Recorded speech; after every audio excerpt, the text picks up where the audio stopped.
আমি বিশ্বকবিকে নিয়ে একটা স্বরচিত কবিতা পাঠ করছি।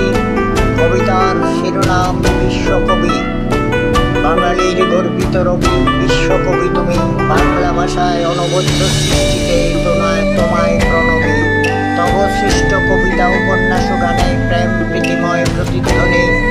তাই আজই তুমি হলে বিশ্ববাসী হৃদয়ের মধ্যমণি। আক্ষরিক অঙ্কিত সৃষ্টি তব অশেষ কৃপাময় বাণী। সবারে তুমি জ্ঞাপিত করলে বাংলা ভাষা প্রেমময় খনি। গীতাঞ্জলি রচনায় ঘটালে ভাষার শ্রেষ্ঠত্বের বিকাশ। নোবেল পুরস্কার অর্জন করে বিশ্বকবি নামের হইল প্রকাশ। তব রচনাবলী প্রকাশের ভাব বড়ই বিদগ্ধ। বিশ্ববাসী তোমারই রচিত বইগুলো পড়ে হয়েছে মুগ্ধ। তুমি মরলেও অমর হলে রেখে গেলে শ্রেষ্ঠ অবদান। আজীবন যেই সাধনা করে গেলে তুমি, তাতে চিরদিন রবে অম্লান। ধন্যবাদ সবাইকে। কবিতাটা কেমন লাগলো লাইক এবং কমেন্টস করে আমার পাশে থাকার অনুরোধ জ্ঞাপন করছি।